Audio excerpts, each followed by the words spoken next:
Yeah, nice to meet you. Hello.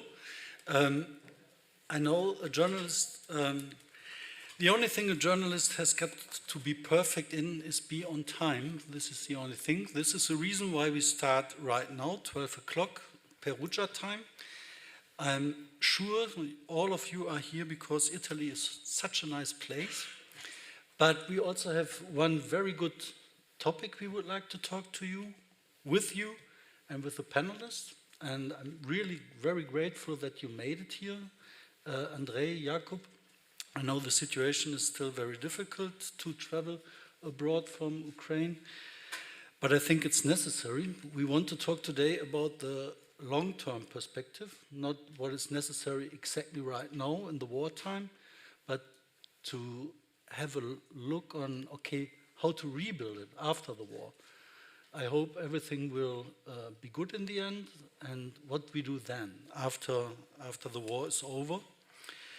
And I would like to introduce here the panel. It's Joanna Krawczyk. She used to be head of news partnership with Gazeta Wyborcza. I hope the pronunciation is not too bad. She was also president of the foundation of the Gazeta Wyborcza. She was also working with the Ukrainian Media Fund, and now she's working with the German Marshall Fund on strategies for Ukrainian recovery and on how to support the democratic developments afterwards. I think she's a perfect fit for this panel. Thank you that you made it here. Next is Andrey Boborykin. He's the executive director of Ukrainska Pravda and also works with the Media Development Foundation as head of growth on creating programs, especially for local newsrooms. What I think is very important here to talk about, not everything focused on Kiev, but what is beyond. Also here with us is Jakub Parusinski, very well-known kind of serial entrepreneur, I would say. He's founder and editor of The Fix. He's also a board member of Outriders and the Media Development Foundation based in Kiev. As far as I know, you were also among the funders of the Kiev Independent. I hope I do not mistake in it. And now he works on media transformation, mostly in post-Sovietic countries, and on the perspective what can be done there to make it stronger. Last is Penelope Winterhager, director of the JX Fund for Media in Exile. And this is a very interesting construction. It's an organization that was set up by foundations like the Schraven Foundation or Augstein Foundation, but also with organizations like the Reporters Without Borders. It's focused mostly on the JX Fund, mostly on media in exile, but also on media development. And the structure of this fund is very interesting. Penelope herself worked in the news business for a long time in leading roles. And last, she worked with Der Tagesspiegel in Berlin on developing, let's say, business models. I wanted to start with the situation in Ukraine, how it developed over time, and so we understand the situation. Then we go on to what needs to be done. Before the war, 2014, Ukraine was more or less had a media system run more or less by a kind of oligarchs. But then after 2014, a lot of things changed. And in the last year, through the war, the change became more dramatic and more dynamic. Maybe, Jakub, you can introduce us to the situation. How is it right now? Good. Yes. Thank you so much, David. And maybe to just try to do a decade in 2 minutes of how the situation in Ukrainian media evolved. I think it's important to start with the recognition that the independence and freedom of Ukrainian media was hard fought, and it cost dearly. Sorry, let me try to minimize the echo. And it was a price that was paid with a lot of suffering. It was a price that was paid in lives, as, by the way, the history of Ukrainska Pravda shows. There was a lot of pressure from oligarchs and from the government. And Ukrainian media, the journalists, fought that down. And they fought it on the streets of Kiev, on the Euromaidan, over years, with donor support as well. They built organizations that were independent and delivered very quality news. And this was a model that was, of course, challenging to both Russia and Belarus on a strategic level. And over the last couple of years, what was very, I would say, positive is that the media were also becoming financially independent. Now, it was more complicated. Some media were doing very well, some media were doing okay, but they had made a meaningful transition towards financial independence. And also on a regional level, there were really exciting and let's say, optimistic stories. February 24 destroyed a decade's worth of work of these people. The media continue to fight, they continue to report. We have fantastic journalists here among us, and thank you for your amazing work. But to a large extent, many of them are once again dependent on external support to survive. That's a decade in 5 minutes, sorry. Yeah, thank you very much. What I think what is really difficult right now, I mean, it's a war and you work under a lot of pressure, not only financially, that funding is sometimes quite difficult, but also people were killed, journalists were killed, injured, they were forced to leave their jobs or whatever. Difficult situations. Andrey, can you tell us something about how the situation is, how you can work under these circumstances? Hi. Yeah, so as I was introduced, I represent both a big national news organization and a local media-focused news organization.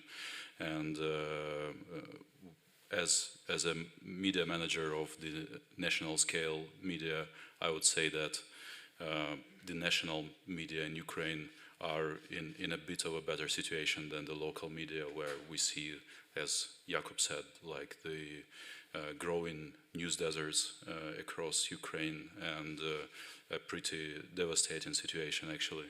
And for the national media, I'd say that the war has introduced a different scale of things for us.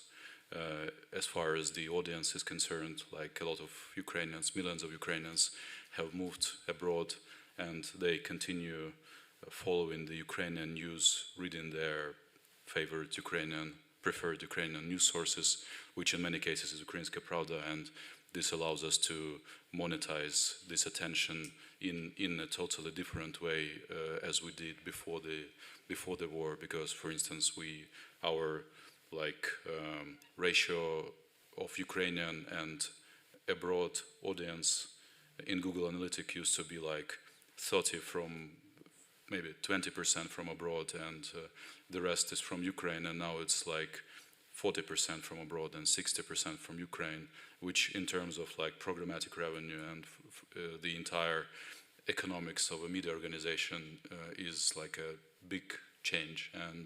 And also we were, as many national scale media, we were quick enough to launch an English language version, which wasn't like in the initial plan of Ukrainska Pravda. We didn't plan to launch it for 2022, and we actually were planning, before the invasion, we were planning to launch like a Kyiv-focused content vertical, like a city guide or something.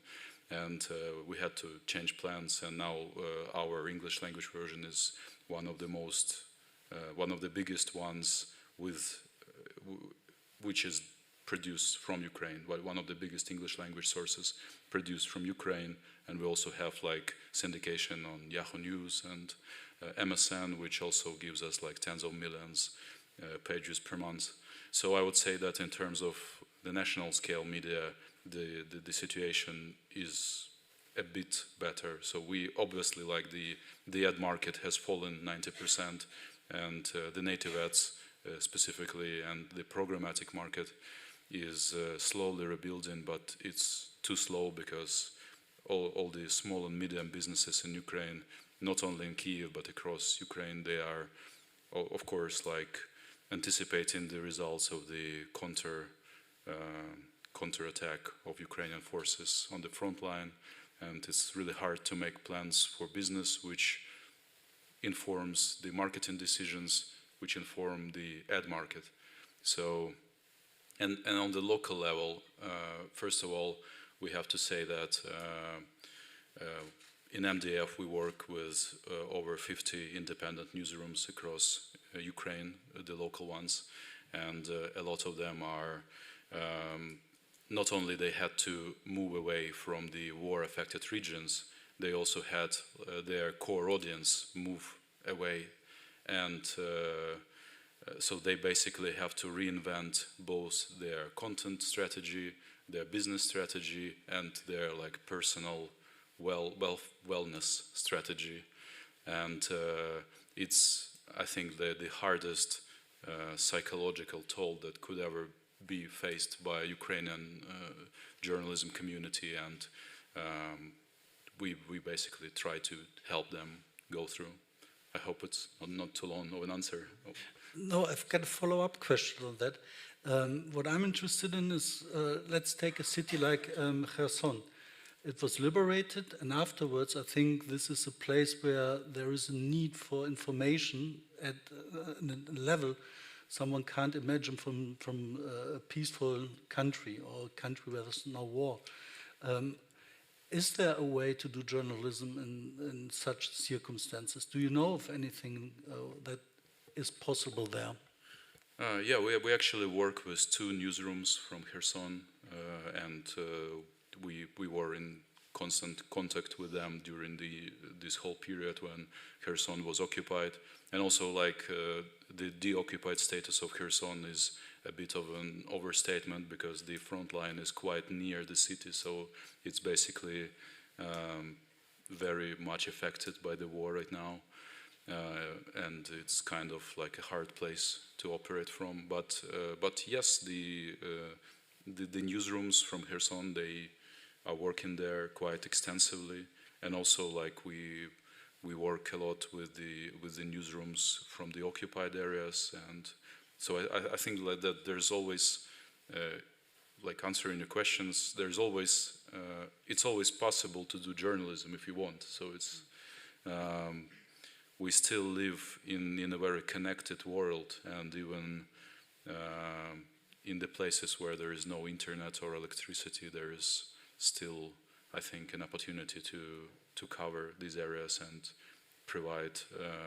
news through different decentralized channels of content distribution or through VPNs and so on. So yes, most of the displaced news projects that we work with, they continue to work for their core community, for their core territory, and cover it. Okay, thank you. Jakub, one more question to you before we go for the long-term perspective. In such a war, journalists can become quite quickly a part of a kind of informational warfare, so to say. How do you assess the situation? I mean, it's, I guess, very challenging to work in such circumstances where you are forced somehow also to react on this informational warfare. So I'm not the person who's sort of responsible for editorial, so I'm like taking an external perspective here. I think there's 2 things here to consider. One is just the questions of information security. So for example, the Ukrainian government has at various times asked for more or less significant informational blackouts because it can endanger ongoing operations. And, you know, if you ask me, and I think the majority of people in the media sector, you know, how you should respond is that you should follow like if they're asking for an information blackout, then you can keep. That's part of operating in a war zone. There is a deeper question, which or sort of a more long-term question, which is how do you deal with not reporting negative news, not reporting things that can damage the feeling of the nation's let's say collective mental well-being. And that's kind of difficult. I think there's a lot of media who have tried to stay away from touchy topics. But I think that, whether it's UP, Ukrainska Pravda, whether it's Kiev Independent, they have continued to report on issues that are of public interest, even if the topics and the news can be difficult. I think that's a great testament to the integrity and the values of the journalists working there. But I think there's also, you always have this discussion of like, is this in the public interest? And it's the level of thought that you need to put into setting your editorial agenda. It's much more difficult than it is under any other crisis even. I'm not talking about normal circumstances. Joanna, I've got a question to you. We just heard that there are growing news deserts, also due to dislocation of newsrooms or audiences or journalists. So a lot of the media system in Ukraine seems to be destabilized, so to say. Andrey just said that a couple of business models collapsed or need to be rebuilt. What do you think? What is a way to re-establish a vivid and independent media system in Ukraine? What might be a good idea? What a great question for like 4-hour debate, I guess. 4 days debate. I want to give you an answer to this question because I don't have a specific answer to this question that might be of our use. What I would like to point out that we need to look at this situation from a kind of macro perspective. It is so very important to hear the voices from the ground and from the region. Like Andrey and Jakub just delivered, we have so many great media workers and journalists from Ukraine here today in this room, which I hope they will be given their time and space to also contribute to this discussion. So they can give you the overview of the situation and of the needs, of the analysis of the needs in the field, in Ukrainian local, regional, also national media. What I would like to share with you is a kind of macro perspective from a field that is basically about the reconstruction efforts, reconstructions being at this moment very theoretical. So building the architecture of how to actually reconstruct Ukraine, including Ukrainian media, in the long scale and efficiently, and who should be at the table to discuss how it should be done. So the first point is crucial. The first point is that media, as a subject, at this moment, is absent from the reconstruction debate. You probably know that there have been many activities already taken to build the structure for the reconstruction of Ukraine. The major thing is this G7 donor coordination platform. We at the GMF, at German Marshall Fund, know it quite well because we were behind designing this mechanism.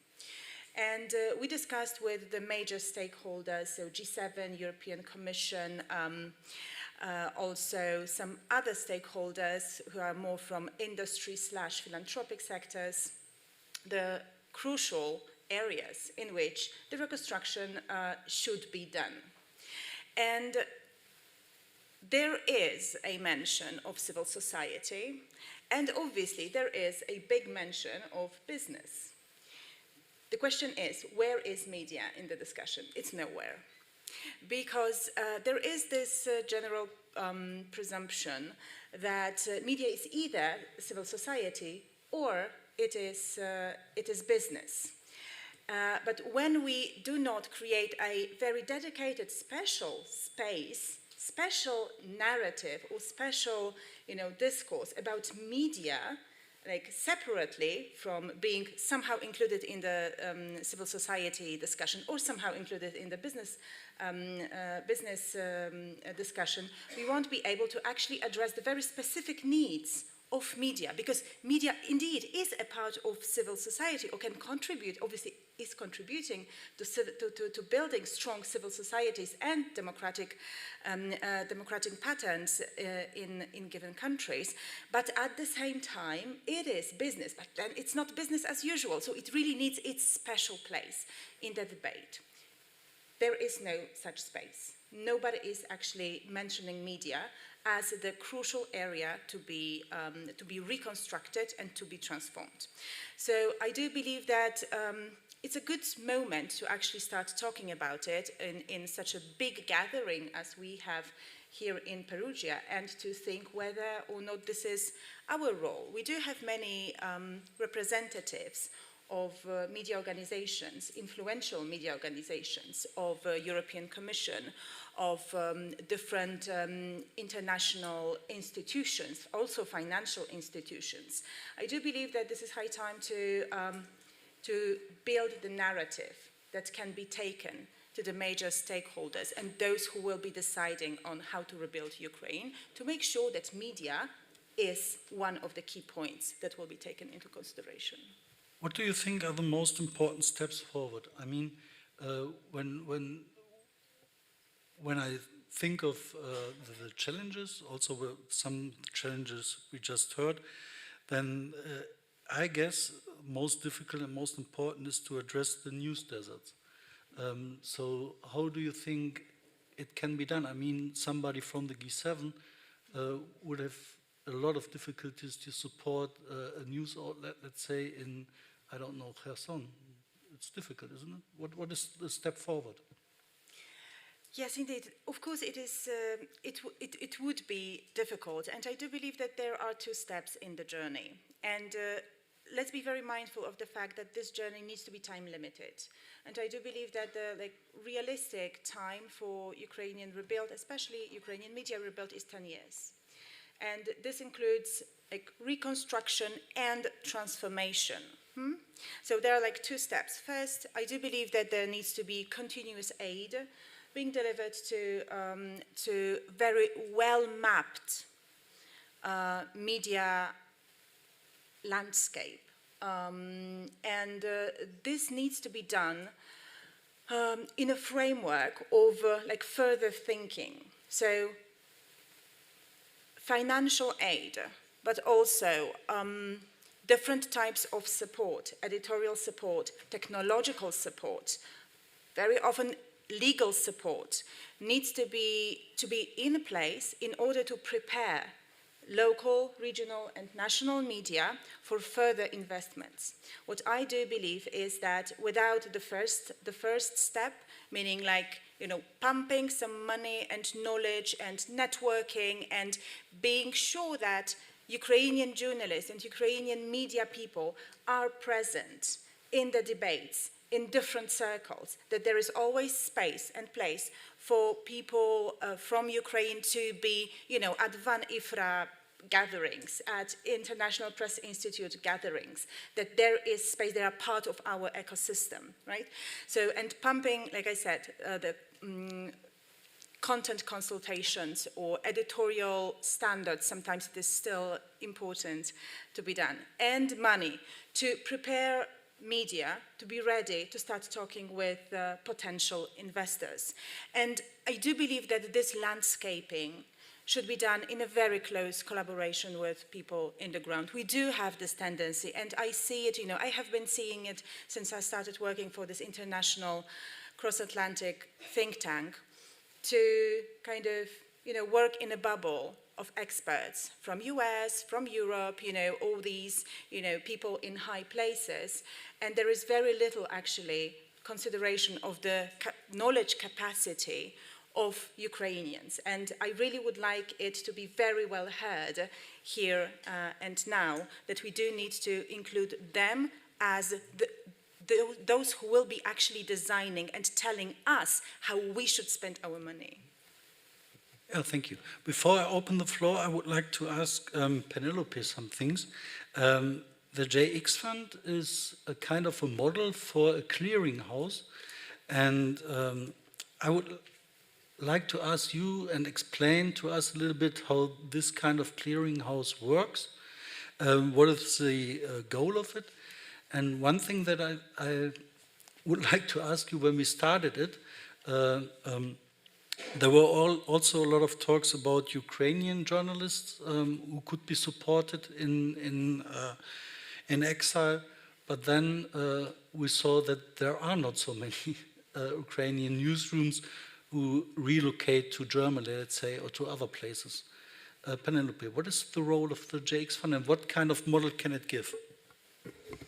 Yeah, the JX Fund, as you said before, was set up to help at this interlink when whole media landscape,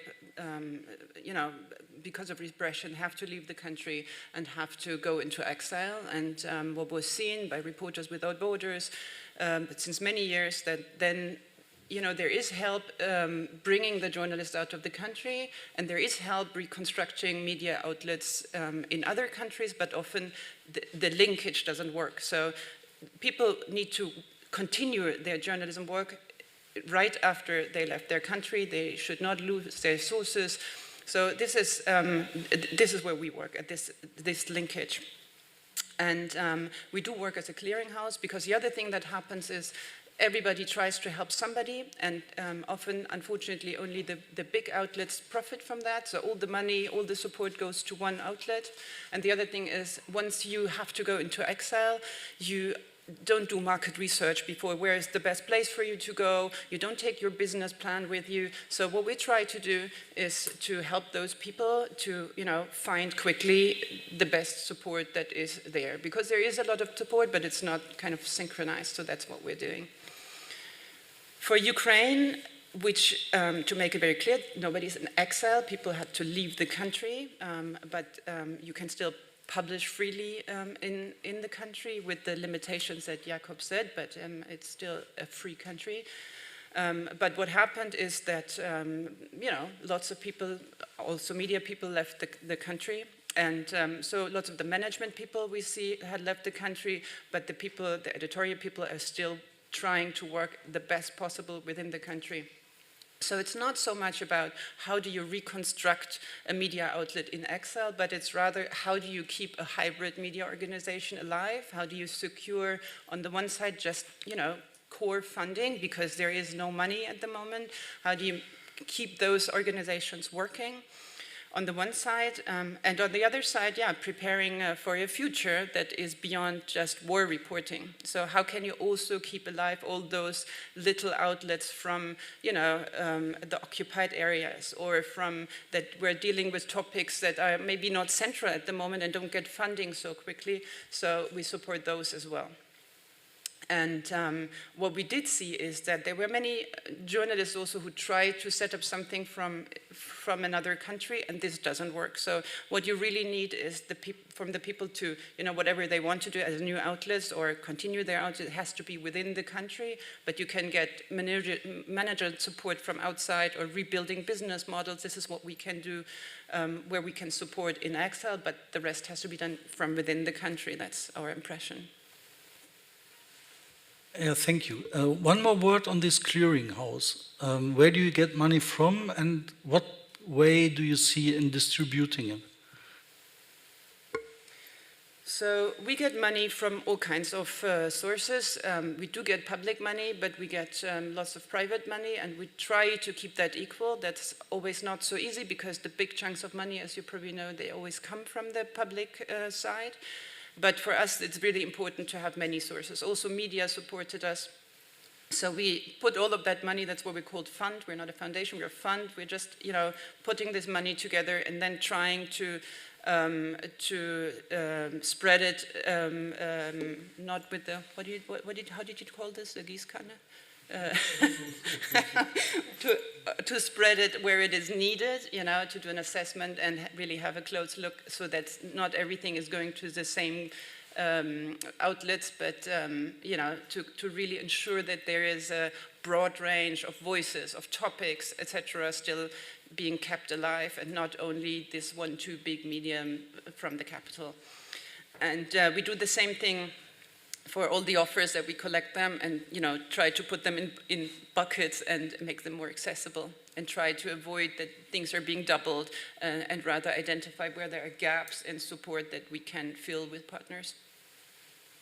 And I think what is necessary to understand that the experts that you've got for distributing the money are also people who work especially within the field. So it's not something that comes from, let's say, I don't know, Brussels and says, okay, we need to spend money. And that's very true. And also our whole setup, I think what I learned also now in the last year, so you have always both. You have a business side, but you have a very important humanitarian side. And both of them, most of the time, it's very different groups that deal with it. Yeah? So you have the humanitarian people who deal with maybe a visa situation, a home, a psychological situation, all of this. And if this is not settled, you're unable to do, you know, investigative research if you're afraid and don't know what to eat tomorrow, and if you're in the same place. So what we're really working is to interlink those two, and then, you know, try to help. First, it's really humanitarian issues, and then once people are ready, you know, get into the next phase and try to rebuild the economic basis and everything else that you need. So this is kind of, you know, within our DNA from the people who initiated the JX Fund. Yeah, thank you. I guess this is for now, right now on the panel. I would like to open it. And there was a statement or an intervention. You wanted to say something. There was somebody with a microphone, and she or he, my glasses were damaged today, so you are all in fog. I can't see anybody, just shout at me. Okay. It was in front, I guess, there. So maybe I can introduce. So we're really happy to have with us today one of the most amazing war correspondents who has been doing really tremendous work over the past more than 12 months, unfortunately now. Nastia Stanko from Hromadzkie. Just thank you for coming and being with us. Yes. I need to tell you something. You cannot take the microphone. You need to like be. No, lei deve parlare. Quindi. So you need to talk and he needs to stay. Okay. Vabbè, ma sei una speaker, sì. No. Vabbè. Okay, thank you.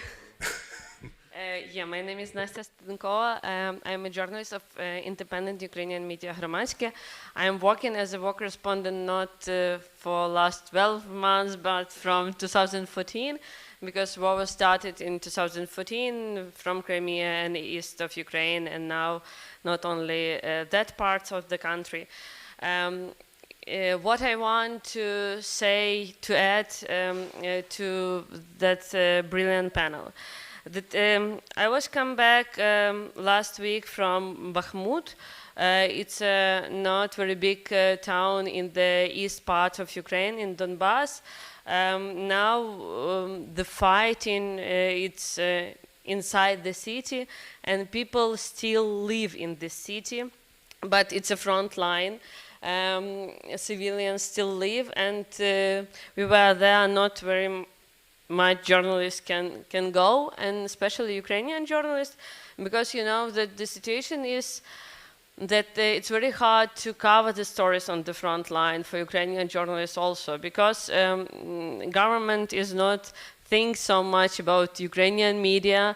If the government, Ukrainian government want to give some exclusive information, they will give probably to New York Times or Washington Post or maybe BBC, because of course Ukraine needs Western support, finance support, military support. We understand this, but I'm very worried what will be after the end of the war with Ukrainian independent media, because we try, as Jakub said about Ukrainska Pravda, about Kyiv Independent, we try to cover the reality of the war.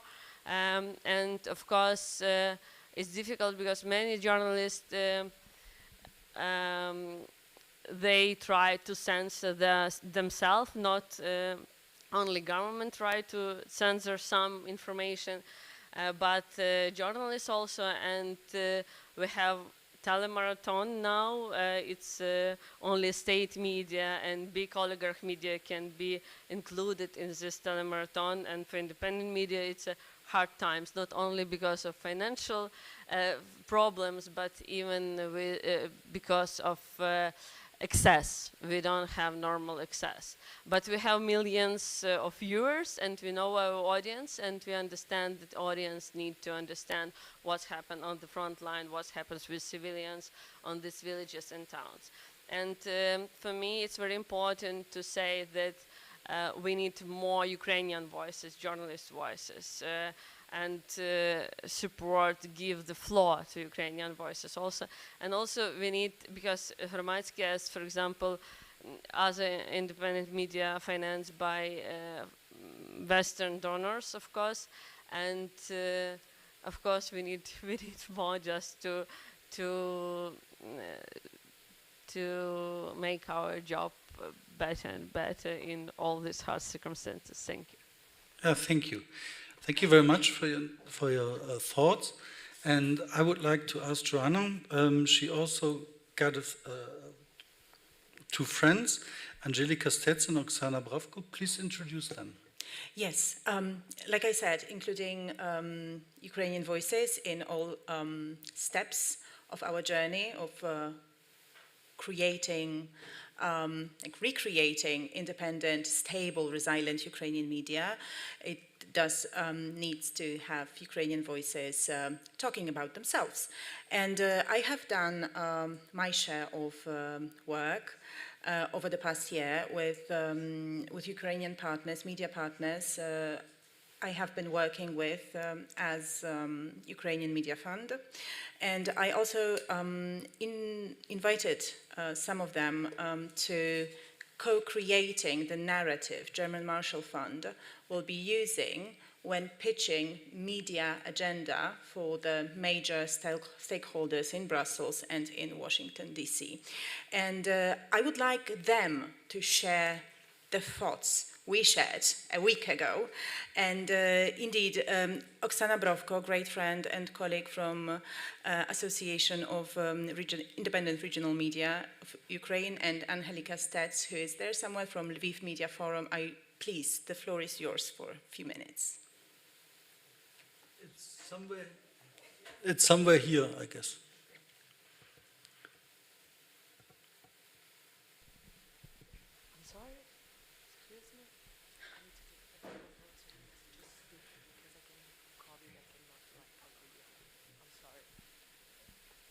So, hi everyone, my name is Angelina Stets. I'm head of the project management office at Lviv Media Forum, which is Ukrainian media organization working to make Ukrainian media viable, meaning professional, ethical, global, and capable. And in terms and in regard of the development and support of the Ukrainian media system in the long run, I want to share some points that I hope will be useful for us to create the framework for future work. So first of all, I believe that the comprehensive solutions for the Ukrainian media market should rely on the fact that in the next couple of years, the concept of media viability should be redefined.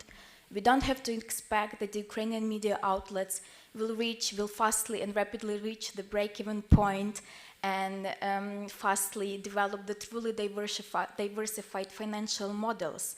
Because now their viability lies in the following. First of all, in their capacity to flexibly adapt to the current fastly changing and challenging environment. Second, in their capacity to establish long-term and mutually reinforcing relationships with their audiences, in the sound risk management practices, and in constant enforcement and enhancement of professional level and mental health of their staff, and we should consider this when we choose which activities to support and which programs to develop and launch.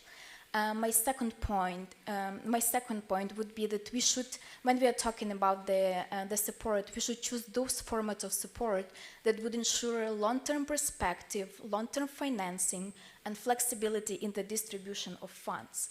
Here we should understand and consider the limited managerial capacity of the Ukrainian media outlets. In many cases, editors-in-chief played the role of the project managers, the fundraisers, and so on and so forth. And colleagues working in national, local, regional media claim that they are psychologically and physically exhausted from this overwork combined with some issues related to the war. And therefore, I believe that the short-term programs up to 3 to 6 months with extensive reporting procedures are not suitable for them. They seek for long-term, sustainable support with flexible conditions. Another point that is really important is the globalization of Ukrainian voices. Ukrainian media professionals, journalists, editors, and experts should be supported in their contribution to the international agenda. We all know that for decades, Ukrainian media have been voiceless due to the lack of their managerial and financial capacity, while Russian media have been freely distributing Russian propaganda narratives and disinformation, and continue doing it now under the pretext of freedom of speech. And by empowering Ukrainian media to create the world standard content disseminated across the globe and communicating and cooperating with international partners would help us restore this balance. Moreover, if we engage Ukrainian expert in media community into the international agenda, we'll be able to finally replace Russian disinformation with real facts and expert comments on the situation in Ukraine. Last but not least that I want to mention is that I believe we should support, encourage, and apply data-based approach and data-driven solutions. On the one hand, this means that organizations and institutions that are already supporting Ukraine or that are willing to support Ukraine should constantly monitor the developments within the Ukrainian media market, should conduct needs assessments, go to the fields, keep in touch with the representatives of the Ukrainian media outlets, either by themselves or by engaging the local partners from Ukraine.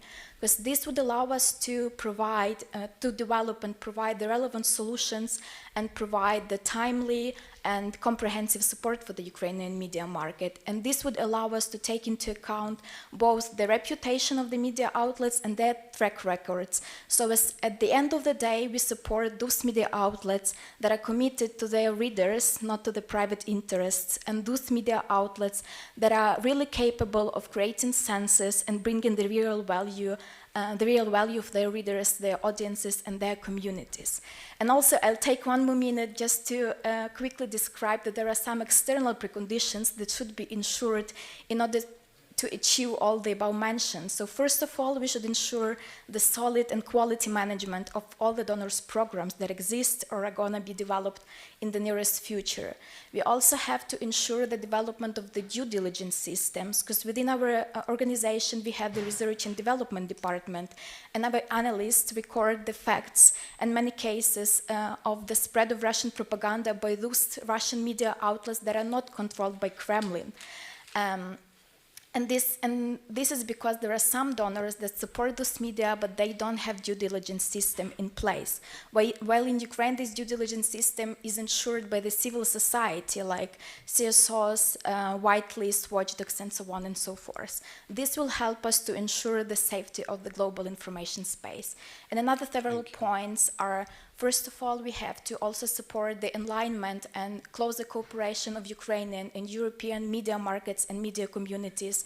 We should take care of the development of efficient solutions and plans for the restorage of the health environment on the deoccupied, liberated territories. We should take care also about the algorithm that global tech giants provide, like Google and Meta, to ensure free and uncensored dissemination of news in Ukrainian language, even those news that contain violent pictures, because sometimes we just don't have any other content to display.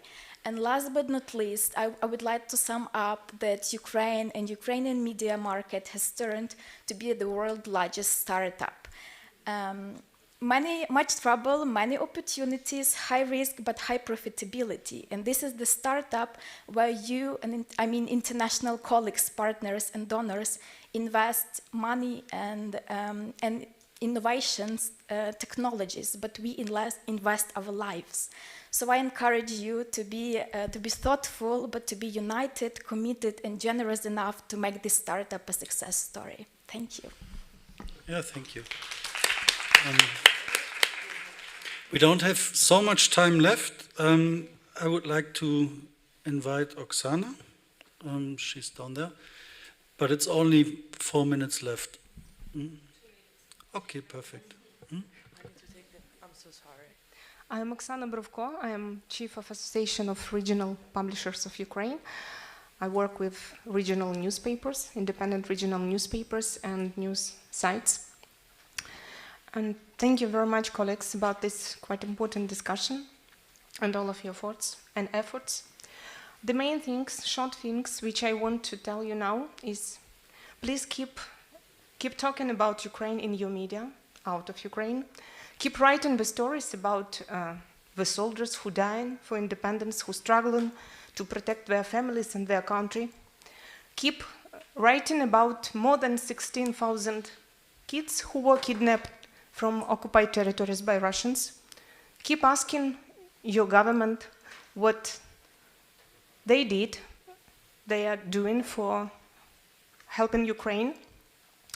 We are now struggling not just for our independence, we also struggling and dying for the European values. And this is the common challenge for both you and us. So help us to win. Thank you. Thank you. Thank you very much. Is there anybody, anything, a question, a remark, whatever? Unfortunately, I don't see hands, so shout. Somewhere there. Okay, I'm coming. Excuse me? I need to... No, I need to... Yeah, I'm gonna... Hi, hello. I'm Gavin Rees. I work for the Dart Centre for Journalism and Trauma. And one of the things that, as I talk about recovery, one of the kind of stages to think about and to put some work into collectively is to think about how media in a recovery period is going to address the legacy of all this violence. And so we can look back at other conflicts, we can look about what happened in the Balkans in the 90s. And there was a particular kind of swing of things in which one group of people managed to recover relatively quickly, and other groups of people, smaller percentage of people, were carrying a kind of big legacy of the war. And how do you create a media which is able to aerate and investigate those issues in a way that's kind of thoughtful and productive and helps the society kind of grow forward is a really, really big issue, because what tends to happen is that one group rushes to rebuild their lives and another group is more stuck in the experience of what's happening. So thinking about that, and we obviously talk about psychological support and trained clinicians, but actually this is a kind of media responsibility, and a lot of it's about messaging, communication, journalistic skills in terms of how we tell those stories and what skills journalists have to balance out these kind of difficult, very complicated tensions that arise after a war is finished. Yeah, thank you. Jakub, you want to? I mean, I just had like a small comment, and we have, I think I can fit into a minute. I don't know, I really would like to answer this one. I'm not sure that's the media's responsibility. I mean, I don't want to say the Dart Center does amazing work, especially with sort of helping people recover. But if we're thinking about the sort of larger groups, I think that there's a civic activism there, but media, I don't know, can you work deep enough with people to help them overcome trauma on a large level? I don't know, I'd love to continue this discussion. Let's sort of leave that for a bit later. Look, I don't know, we're talking about like 10-year programs, and like a lot of smart stuff has been said, and I totally agree with everything, but like what happens if there's a positive development, right? And because those things also happen. What if the war ends sooner rather than later and there is a reconstruction of Ukraine? Then the media need to use that impulse to free themselves of the international support. This will be the biggest economic boom that the country has seen, or that really Europe has seen, you know, since the last 2 decades, at the very least.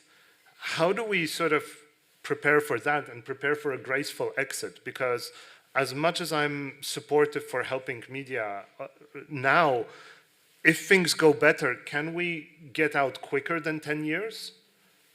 Of course, 10 years is, you know, the spectrum we are looking at to stop all the support mechanisms, and by 10 years, and this is like really, really far-reaching. I would say like, you know, 5 years would be the best.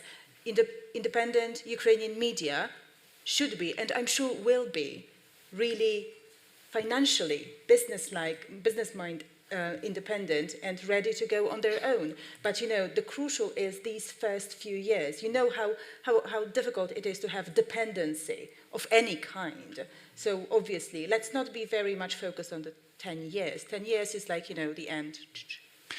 Okay, as I said, a journalist only has got to be in time. It's 12:50, so it's time to sum up. And the sum up is really short. It's like what I learned in this lesson was we talked about the long run for Ukrainian media. What I understood is there should be some kind of a big picture move forward. So we go with a kind of a clearinghouse to a framework of reconstruction where we can channel and funnel the support that there will be from organizations like the G7 or the European Union or whoever to the news media ecosystem in Ukraine, addressing especially local newsrooms, so watering the news deserts, basically said, not only focusing on the big thing, and to avoid some big mistakes. That's the reason why you need a clearinghouse.